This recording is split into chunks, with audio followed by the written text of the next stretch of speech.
আজকের সন্ধ্যাটা কিন্তু আমার বেশ অন্যরকম কেটেছে। তো কেমন কাটলো, কিভাবে কাটলো আর কি বা ছিল সেসব তো তোমাদের সাথে শেয়ার করবোই। তবে প্রথম থেকে সেভেন্থ হেভেন থেকে একটা ব্লুবেরি চিজ কেক কিনে নেওয়ার পরে সৃজিতে ঢুকে যাই সোজা। কিন্তু ওখানে এত ভিড় থাকার ফলে আমরা বাজার কলকাতায় চলে যাই রায়নবাবুর জন্য একটা জামা কিনতে। আর রায়নবাবুর তো কোনো জামাই পছন্দ হচ্ছিল না, তাই আমরা সোজা পাড়ি দিলাম গুলমোহরের উদ্দেশ্যে।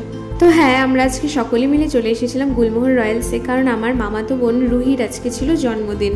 অনেস্টলি বলতে গেলে এই গুলমোহর রয়্যালসে আমার তো প্রথমবার, এর আগে তো নামই শুনেছি আর ফোনেই দেখেছি। তো এবার এসে ভালোভাবে এক্সপ্লোর করতে পারলাম। আর চারিদিকটা বেশ ঘুরে ফেরার পরে আমি জানি এখানে একটা সুইমিং পুল আছে, যেটার ছবি সব জায়গায় দেখেছি, তো সেটাই আগে গিয়ে ফার্স্টে এক্সপ্লোর করলাম আর ওখানে কয়েকটা ছবিও তুলে নিলাম।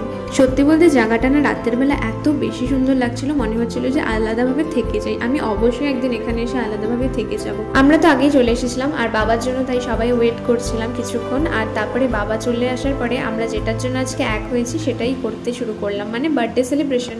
একটা কেক তো ওরা আগে থেকেই নিয়ে এসেছিল, আর এই ছোট্ট কেকটা আমি নিয়ে এসেছিলাম মিঠির জন্য। তো এবার ওর 10 বছর হলো আর এখন হবে ওর বার্থডের কেক কাটা। তো ও এখানে কেক কাটছিল আর আমরা সবাই ওকে উইশ করছিলাম ভালো ভালো। তো কেক কাটিং এর পরে রুহি সবাইকে কেক খাইয়ে দিচ্ছিল, তো সেই সুযোগে আমি ওকে অল্প কেক খাইয়ে দিলাম। আর এদিকে দেখো রায়নবাবু কিন্তু কেক খেতে আমাদের সাথে ব্যস্ত হয়ে গিয়েছিল।